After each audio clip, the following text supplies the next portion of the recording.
আমাদের ব্যাপক আকাঙ্ক্ষা, ব্যাপক আশা, জুলাইয়ের পর বাংলাদেশ পাল্টে যাবে, বাংলাদেশ গণতন্ত্রের পথে হাঁটবে। কিন্তু এখনো কি সেই আশা আছে?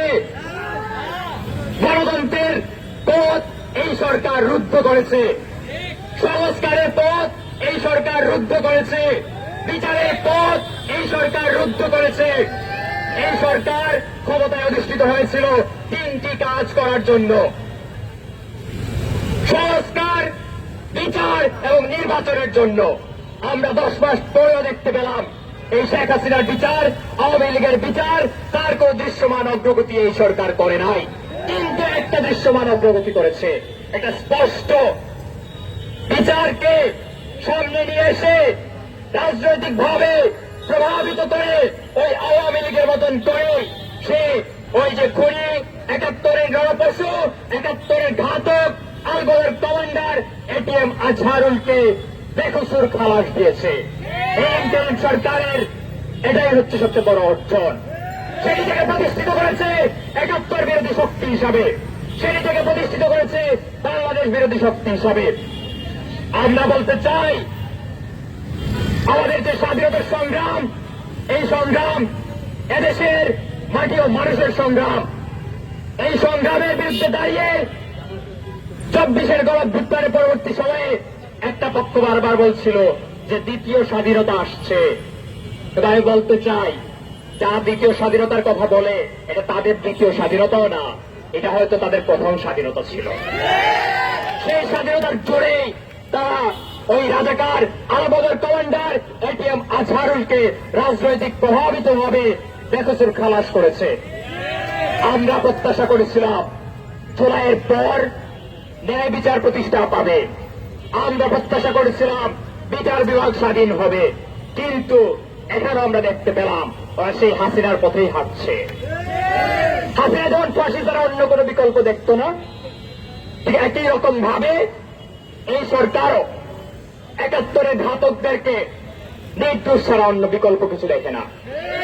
আপনারা বলেন, রংপুর জেলার ওই বৃহত্তর উত্তরাঞ্চলের বৃহৎ শহরের আলবদর বাহিনী প্রধান, সে কোনো গণহত্যা করে নাই, তার গায়ে 71-এর গণহত্যার কোনো গাধা নাই। এই ন্যায় বিচার কে নিশ্চিত করবে? এই ন্যায় বিচার তো এই রাষ্ট্রকে নিশ্চিত করতে হবে। আমরা তো হাসিনার বিচার চাই নাই, আমরা ন্যায় বিচারটাই চেয়েছিলাম। আপনারা আবার নতুন করে আইন করেছেন, আইসিটি আইন সংশোধন করেছেন। সেই আইনে স্পষ্টভাবে উল্লেখ করেছেন যে কোন রাজনৈতিক দল যদি মানবতা বিরোধী অপরাধের সাথে জড়িত হয়, সেই রাজনৈতিক দল তার অঙ্গ সংগঠন এবং তার সমর্থকদেরকে বিচারের আওতায় নিয়ে আসবেন। স্পষ্টভাবে এই 3টা জিনিস উল্লেখ আছে। কই এতদিন পার হল 71-এর গণহত্যাকারী দল, ওই জামাত ইসলাম, ওই নেজাম ইসলাম, তাদেরকে দলীয় ভাবে বিচারের আওতায় তো আপনারা আনতেছেন না, এদিকে তো কোনো উদ্যোগ নিচ্ছেন না। আমরা এই দাবি জানাচ্ছি, হয়তো এই দাবির আওয়াজ আরো বিশাল বিস্তৃত হবে, তখন আমরা আবার একটা নাটক দেখব। কি হবে নাটক দেখব? আমরা দেখব রাষ্ট্রপক্ষের যে আইনজীবী, আইসিটি ট্রাইব্যুনালের প্রধান কৌশলী, সেই হচ্ছে জামাতের পক্ষে ওকালতি করবেন। আমরা এই আজহারুলের মামলার ক্ষেত্রে দেখলাম যে আজহারুলের মামলা পক্ষের ডিফেন্স লয়ার ছিল, সে এখন রাষ্ট্রপক্ষের আইনজীবী। আমরা যদি জামাতের বিচারের কথা বলি, ঠিক একইভাবে দেখব রাষ্ট্রপক্ষের আইনজীবী কোন সাবেক জামাত, সাবেক শিবির কিংবা সাবেক এবি পার্টি, এই ধরনের ব্যক্তিদের দেখতে পাব। আজকে যখন এদেশের ছাত্র সমাজ ওই প্রহসনমূলক এটিএম আজহারুলের খালাসের বিরুদ্ধে আওয়াজ তুলছে, কথা বলছে, মিছিল করছে, তখন আমরা দেখতে পেলাম একের পর এক সন্ত্রাসী হামলা। আমরা চলে যেতে চাই ওই 3রা আগস্টে চট্টগ্রামের নিউমার্কেটের সামনে রক্তাক্ত ভাবে একজন ছেলে, একজন আন্দোলনকারী নিদরভাবে পড়ে আছে। সেই আন্দোলনকারী জুলাইয়ের অন্যতম যোদ্ধা, চট্টগ্রাম অঞ্চলে নেতৃত্ব দেওয়া শ্রীকান্ত বিশ্বাস, তাকে কুপিয়ে ছাত্রলীগ মৃত ভেবে নিউমার্কের সামনে ফেলে রেখে গেছিল। দীর্ঘদিন হাসপাতালে থেকে সুস্থ হয়ে আবার যখন কথা বলা শুরু করলো, আজকে আমরা দেখতে পেলাম ওই চট্টগ্রামের প্রেস ক্লাবের সামনে ওই জামাত শিবিরের রাজাকাররা তাকে আবার রক্তাক্ত করলো, আবারও সেই চট্টগ্রাম হাসপাতালে চিকিৎসার জন্য ভর্তি হলো। এই হচ্ছে অবস্থা। আমরা দেখতে পেলাম গত 15 জুলাই ওই রাজশাহী বিশ্ববিদ্যালয়ে গণতান্ত্রিক ছাত্র জোটের উপর ছাত্রলীগ হামলা করেছিল। আরিফ, নাসিম এরা সবাই ওই দিন আহত হয়েছিল ছাত্রলীগের হামলায়। আবারও রাজশাহী বিশ্ববিদ্যালয়ে গতকালকে সন্ত্রাসী কার্যক্রম চলল।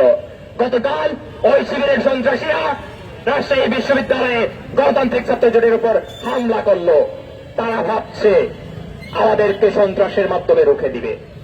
তারা ভাবছে এদেশে শিক্ষা অঙ্গনে রক্তগঙ্গা বইয়ে দিয়ে ভিন্ন মত ভ্রমণ করবে, জামাত শিবির বিরোধী মত ভ্রমণ করবে। কিন্তু তারা ভুলে যায় সন্ত্রাসের পরিণতি কি হয়। তারা ভুলে যায় এই সন্ত্রাস দিয়ে আপনারা বিশ্ববিদ্যালয়কে দখল করতে পারবেন না। এই সন্ত্রাস দিয়ে আমাদের আওয়াজ আপনারা বন্ধ করতে পারবেন না। আমার সহযোদ্ধা শিমুল কুম্ভকার এর আগে বলেছিল, আপনারা আগেও ছিলেন ছাত্রলীগের সাথে, এখন আপনাদের সাথে ছাত্রলীগ আছে। জুলাই পরবর্তী সময়ে 10 মাস বের হয়ে গেল। আপনাকে কোন শিবিরের কোন হল কমিটির খবর পেয়েছেন? গত 15 বছরে শিবিরের নেতৃত্বে কারা ছিল সেই খবর কি পেয়েছেন? কিন্তু এই খবর যদি বের হয়ে যায় অনেক কুকীর্তি ফাঁস হয়ে যাবে। কুকীর্তি ফাঁস হয়ে যাবে। ওই যে এখানে মোদী বিরোধী আন্দোলনে কারা কারা হামলা করেছিল, এই হামলার সাথে কোনো শিবির ছিল কিনা সেই কুকীর্তি ফাঁস হয়ে যাবে। ওই প্যারিস রোড, ফুলার রোডে কারা হামলা করেছিল, এখানে কোন শিবির ছিল কিনা সেই কুকীর্তি ফাঁস হয়ে যাবে। ওই যে ফুলার রোডে বিভিন্ন সময় নারীদেরকে নির্যাতন করা হয়, প্রেমিক যুগলদেরকে নির্যাতন করা হয়, কারা করে সেই পরিচয়গুলো ফাঁস হয়ে যাবে। ওই চোরার যুদ্ধে কারা সন্ত্রাস করে, মাদক ব্যবসা করে, সেগুলো ফাঁস হয়ে যাবে।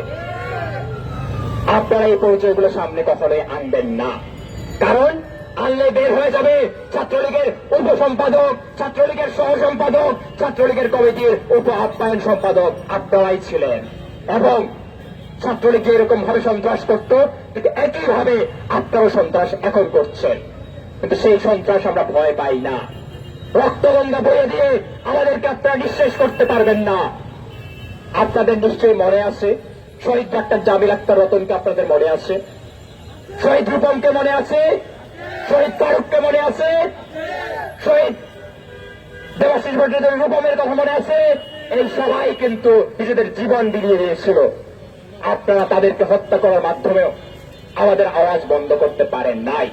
আজকে শহীদ জামিল, শহীদ রূপম, শহীদ ফারুকের সংগঠনের সেক্রেটারি হিসেবে বলছি, আপনারা যে সন্ত্রাস করছেন সেই সন্ত্রাসের পরিণতি ভালো হবে না। এর পরিণতি আপনাদের দেশের জনগণের মানুষ আবারও সে আস্থা করে নিক্ষেপ করবে। আপনারা হামলার আগে, সন্ত্রাস করার আগে 2 বার ভাবুন। বেশিবার বাড়লে কিন্তু পরিণতি কিন্তু সে 71 পরবর্তী সময়ের মতনই হবে। আপনারা এদেশের মানুষের পক্ষের না, এদেশের মাটির পক্ষের না, আপনারা এদেশ বিরোধী মানুষ।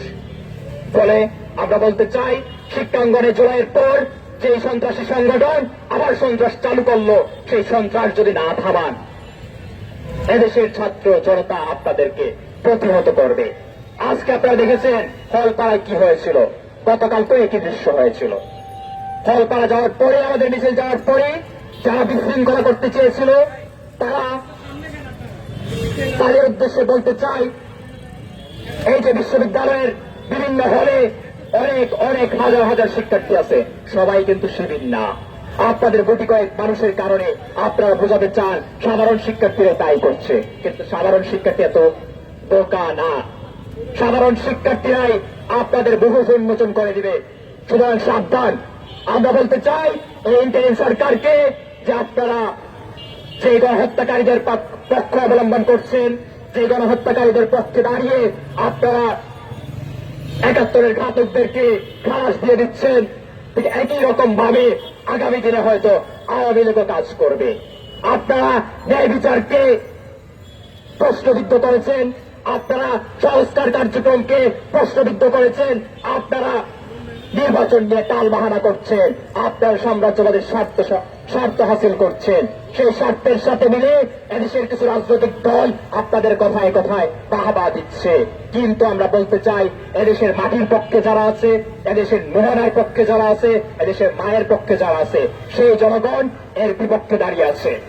আপনারা দ্রুততম সময়ের মধ্যে এই যে দেশের আইন শৃঙ্খলা পরিস্থিতি, সারা দেশে যে সন্ত্রাস চলছে, সেই সন্ত্রাসের বিরুদ্ধে অবস্থান গ্রহণ করুন। শিক্ষাঙ্গনকে গণতান্ত্রিক পরিবেশ ফিরিয়ে দিন। সারা দেশের সকল শিক্ষা প্রতিষ্ঠানে ছাত্র সংসদ নির্বাচন আয়োজন করুন এবং শিক্ষা প্রতিষ্ঠানে যারা সন্ত্রাসী কার্যক্রমে লিপ্ত হচ্ছে তাদেরকে দৃষ্টান্তমূলক শাস্তির আওতায় নিয়ে আসুন। একই সাথে বলতে চাই, জুলাই হত্যাকারীদের বিচার দ্রুততম সময়ের মধ্যে করতে হবে। দেশের নির্বাচন, জাতীয় নির্বাচন দ্রুততম সময়ের মধ্যে আয়োজন করতে হবে। এই আশাবাদ ব্যক্ত করে আমাদের আজকের সমাবেশ এখানেই শেষ করছি। আমার সংগঠন বিপ্লবী ছাত্রনেত্রী এবং গণতান্ত্রিক ছাত্র জোটের পক্ষ থেকে সবাইকে আবারও ধন্যবাদ জানাই।